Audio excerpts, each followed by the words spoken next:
obviously the release is pretty self-explanatory. We have, for your information, returned all materials to Cincinnati Homicide Division today. So if you request or want additional documents, that's who to ask. We do not have any of them. But Cincinnati Homicide did a thorough investigation of the death of David Paul, and I believe it's pronounced a bear, and it is the conclusion of, it is my conclusion, that the police officers committed no crime, and further were justified in the actions they took. As you can see from the materials you were given, the police were responding to a call, a 911 call, where an individual had already been stabbed by Mr. Bear, and they found him in the company of a woman and a large leash dog, approached him, asked him if he had a knife with him, denied it. After repeated commands to take his hand out of his pocket, he walked towards the officer, approached the officers, was merely a few feet away when Officer Mitchell fired 2 shots, striking him in the chest and in the left arm, which were mortal in nature. Anyone have any questions? Joe, in talking to some of his friends this afternoon, they felt like that this was going to be the decision no matter what. How can you explain a little bit more in detail how you came to this conclusion? Well, obviously the officers on the scene gave extensive statements, and the way you judge any statement or its credibility is its consistency. Is it consistent with the physical evidence that we have? Is it consistent with what other people are saying who witnessed the incident? And in fact it was. After he withdrew this knife, it's a butterfly knife, which folds open and would be about a foot long in nature after it's fully extended.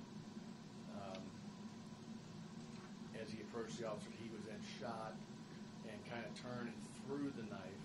That's why the knife wasn't laying right next to him. He threw the knife. It actually broke a window in a home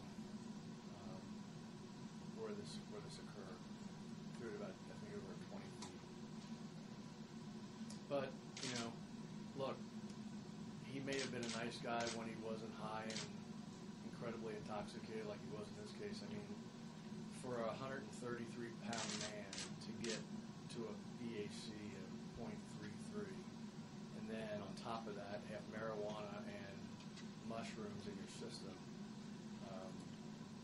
the toxicologists that we talked to said he was blasted, and the alcohol, along with these drugs, in particular the mushrooms, they may be ultimately why he was not complying with the lawful order and became a threat to these police. You have to remember, they were rolling up on a scene where someone had already been stabbed. And he failed to comply, approached him, pulled the knife, and got shot. Joe, do you take into consideration the amount of time between whether or not they could have used the batons or tasers, or is that totally a police judgment call there? Well, they have protocols on use of force. If he did not have a deadly weapon as he approached, he probably wouldn't have been shot. I'm sure he would have been tased or taken down some other way. The problem is he displayed a deadly weapon after being told repeatedly to get his hand out of his pocket. And, look, we've had a couple of these things recently, and there is no joy in anyone losing their life. But the police have a very dangerous job. They are putting their lives on the line every single day.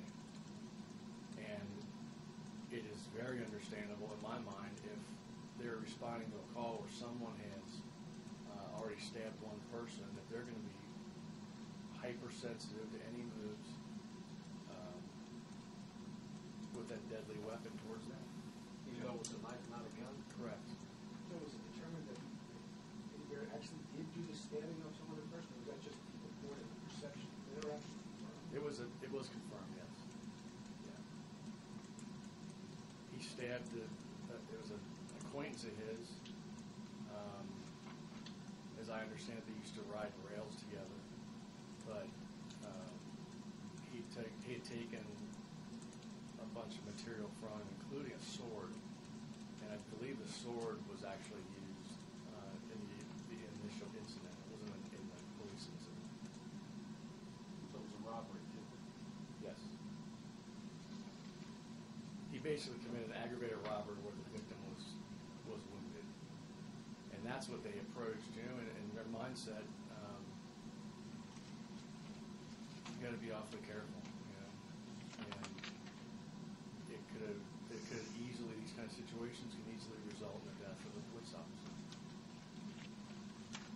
Are all of the officers back to work that were involved in this particular investigation? I don't know the answer to that. You have to ask the chief, but we, this afternoon, I guess right around noon time, issued the letter you have to the homicide division. And I would say, they may have some other reason not to have them out there, but this incident certainly should not cause any problems for them professionally. They have to live with it for the rest of their lives. You got such a compliance if officers tell you that. I mean, look, you've got to recognize that, there's a lot of weapons out there, and when an officer tells you, don't put your hands in your pockets, and you continue not to comply, walking towards the officers, and ultimately pull out a butterfly knife,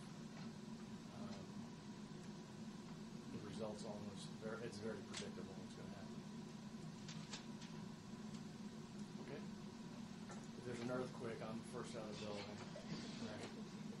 Did you feel the earthquake? I did. I was in the courthouse. To move the courthouse is something. It's a heavy building. Joe, I just thought of something. Uh-huh. With the other two officer-involved shootings over the weekend, obviously that's going to come on your desk too. So this is going to be 3 in a matter of about 4 months. Any thoughts or anything you can share with us about that? The new chief has his hands full, and he's, we have been, and I think most people in law enforcement would agree, we have been very, very lucky not to lose a police officer. And the boldness of some of the offenders, the Finley Market case in particular, where he just opens fire on the police. I mean, that is pure luck.